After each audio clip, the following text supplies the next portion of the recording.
It's Rob, Homes by Rob Denny, HomeSmart Realty West, and today I want to talk to you about numbers.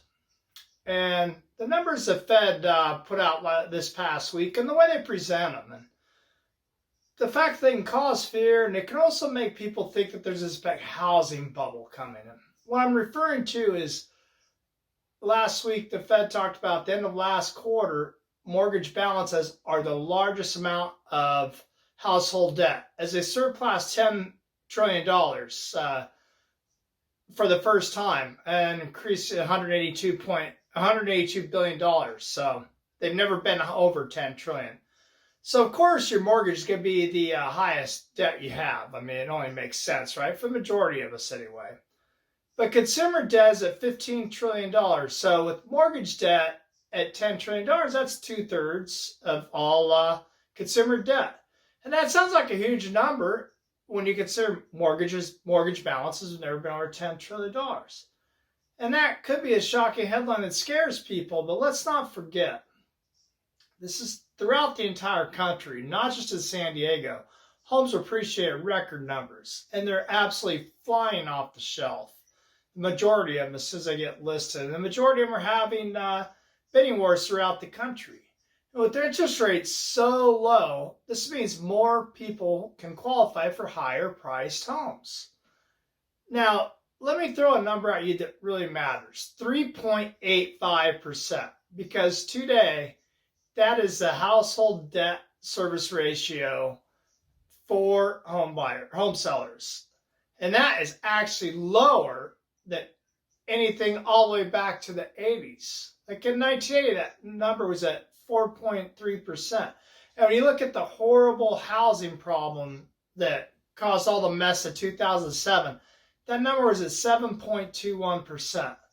So what all this means is consumers are less leveraged today than they've been since 1980. And nearly half as leveraged as they were in 2007 when the housing market hit the fan. Now, naysayers are also going to say, well, people are refinancing at record numbers and they're going to run themselves into deeper debt when this housing appreciation craziness stops, and they'll be so far in debt that we're going to go back into a housing bubble. I completely disagree with that. And I will show you why. Again, with numbers and facts, not just things that I'm making up. There are roughly 158 million homes in America, and of those, 39 to 42% are completely debt-free. They own nothing on their homes.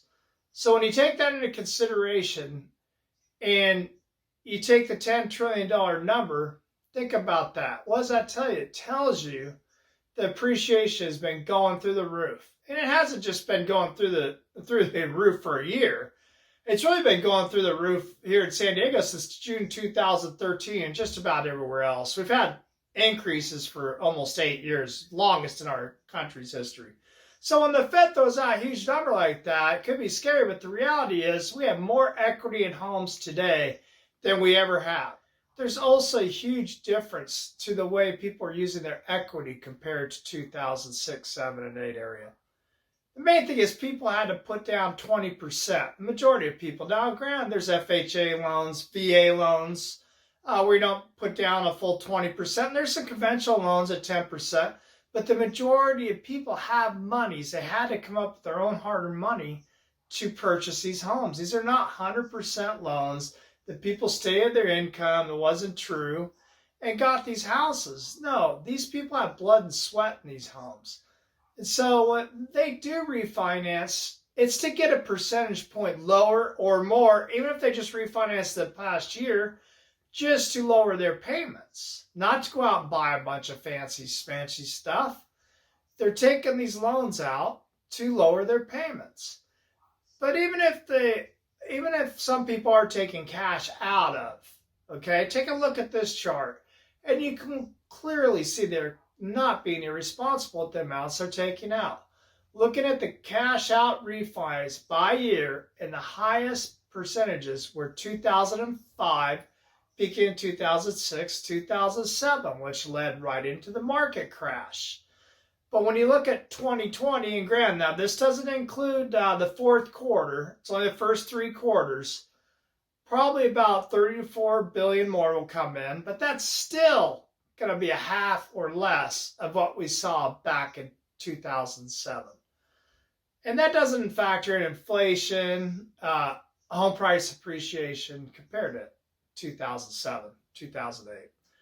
So if you go back to that $10 trillion in debt, this chart shows that people are handling their equity much more responsibly.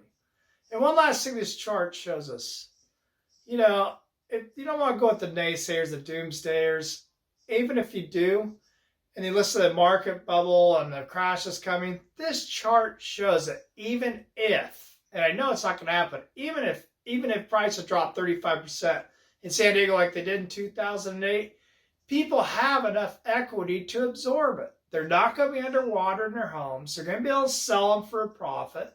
So if anything, it'll lead to more listings because interest rates aren't going up, at least not up so high that they're going to be disencouraging for people to purchase another home. Anyway, that's it.